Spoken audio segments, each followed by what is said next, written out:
Walitin keenya takka akkasitti. Ani haadhalleen qabu, abballeen qabu. Abbaan manaa koo ballaqa kiyya narraa nyaatee na kaadee du'aayi naaf godha. Koomantee ishee akkuma asirratti argitan kanatti jechuudha. Walaa obboleettii teenya Rabbiin haqa kee lafa hin balleessini. Isinin jedha obboleeyyan kiyya keessattuu ijoolleen biyya Arabaa keessa jirtanii kan isin nyaate kan isin fixe abbaa manaa keessan irra guddin jaalallee abbaa manaa irra guddin abbaa manaati. Assalaamu alaykum warahmatullahi wabarakatuh. Kam jirtu naga keessan fayyaa keessan isin jecha anis naga kooti alhamdulillah galata rabbii. Hada video nani qabadhe isin dhufee akkuma beekamu channelii keenya like gochuu fi share gochuu subscribe gochuu hin dagatina inshallah. Isin jedha channelii keenya like godha share godha. Namoonni hedduun irra guddina kan isaan miidhamaniin abbaa warraa isaanii jaalallee isaanii dadhabnee jirachuudha. Bara kana keessatti ijoolleen keenya kan miidhamaa jiranii dhugaa rabbii dubbachuuf irra guddina abbaa manaati. Gaafa dursaa jechuudha. Gaafa fuudhaa ni ergataa bakka hin jiraa miti dhugaa rabbii dubbachuuf. Rabbii wantoota akkana nurraa adeebisu nurraa haqabu waan nun taane waan isinillee hin taane dhugaa baay'ee tokko natti dhagame obboleettiin kiyya kuni baay'ee miidhamtee jirti. Ashi hamma gara saraahatti taadee dhuguma dubbachuuf an isiniin himeen jira isinii maxxanseen jira.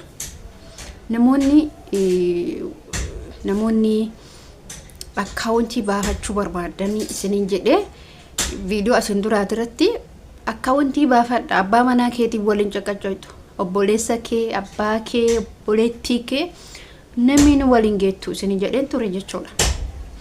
Siistama itti akkaawuntii baafatanii namoonni barbaadan lakkoofsa kiyyarratti na dubbisaa isiniin jedhe moo akkati booyitu faayidaa isinii qaba. Ara miidhamtanii hinduutanii bakka hin taanetti kuftanii deebitanii kan darben deebi'u ka dhufu ifaajuudhaaf immoo yeroo dheeraa sitti fudhata. Tokkoffaa lafa bitachuuf sa'aatii dheeraa sitti fudhata. Lammaffaa mootoyyuu jechuudha. Hamma dur ifaajesan amma ifaajuu hin dandeettu dalagachuu hin dandeettu keessattuu kanaafuyyuu mee akkuma duratti isiniin jedha malee lakkoofsa keessanii maxxansa baafadha akkaawuntii haaraa baafadha.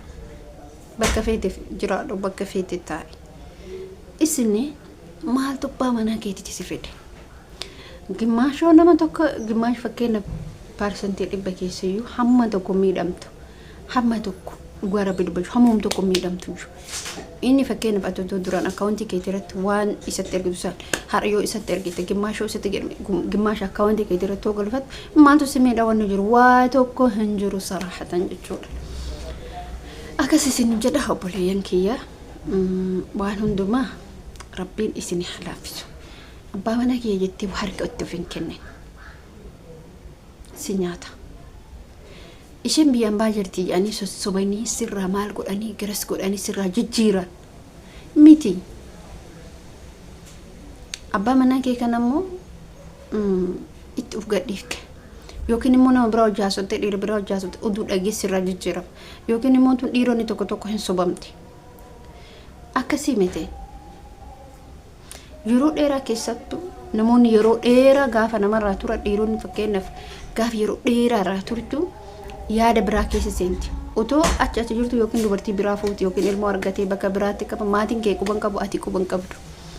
Dhiirri ammaa seenaa dhuguma rabbi hamma ilmollee irraa qabaadhu seenaa akkamii keessattuyyuu dhiira kamiin jabaatu dubartii eeggata. Isa kaayatu dubartii eeggata. Inni kaayoo immoo inni kaayoo hin qabne immoo si gatii kuta. Baqa mana argate mallaqa argate bakka. Atama fakkeenya mucattiin kun haadha sin qabu abbaa sin qabu qabaadha haadhaaf abballee wanni si godhan hin jiru. Inni akka marattuu sima nyaata waan ta'eef yoo haadhas qabaatte yoo abbas qabaatte obboleenis qabaatte sima nyaata. Maatiin kee abbaa manaa isheeti jedhetti si dhiisu. Keessattuu waan kana kun kadeemu ijoollee musliimaa irratti baay'inaan deemama isma dhugaa isiniin jedha. Maaliif akkas ta'a? nuti ijoollee musliimaa maaliif keessan miidhamna? karaa garagaraatu jira, siyaasa garagaraatu jira, wantoota garagaraatiin nama meeqatu miidhamaa jira hin beektan. ila kana ta'eef jabaattee haaraa deeman ijoollee haaraa deeman keessattuu jabaata. ijoollee nama garuu qaruutedha, akka wanti qabatan malee hin deeman, akka wanti baafatan malee hin deeman, akka wanti baafatee deeman isaan ammallee moo warroonni biyyaan baa jiran akka wanti akkitti baasan siistamatiin baasan hin jira. isin jennee jira, karaa isin bana goonee jira, isintu ofii keessanii immoo uf cinqaa jira, uf dararaa jira.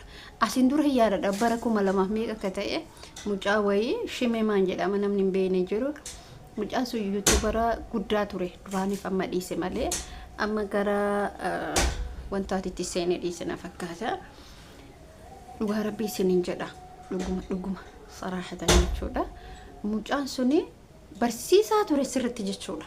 anamma gaafa akkaawuntii baafadhaa isiniin jedhu lafaa ka'ee baafadhaa isiniin jedhu akkaataa akkaawuntii itti baafata warroota baankii keessa dalagan akkamitti siistama kamiin baafama akkamitti baafatama jedhe gaafadhe isinitti hime jechuudha. viidiyoo duraati irratti jechuudha.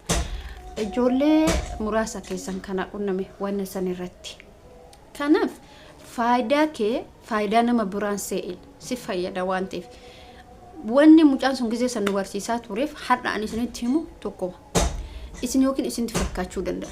amma akkatti miidhamuudha moo akkaawuntii kee baafattee mallaqa irratti darbachuutu faayidaa qaba. gaafa galtii atti haftaame dhiira feete haasofsiisa, abbaa feete haasofsiisa irraan kaa'atiin maaliif ati mallaqni keessa harka jira. bakka fedhan haa deemu, abbaa manaa kee ta'ee hiriyaa kee ta'ee bakka fedhan haa deemu. garuu maal jechuun malis natti fakkaata nama amantaa dhabuu keessan argeetan jira. amantaa dhabuu keessan argeetan jira. akkas isiniin jechuu barbaada. inshaallah waan hundumaa rabbiin nu haa laafisu, waan jabaatte kulliyyuu rabbiin nu haa laafisu.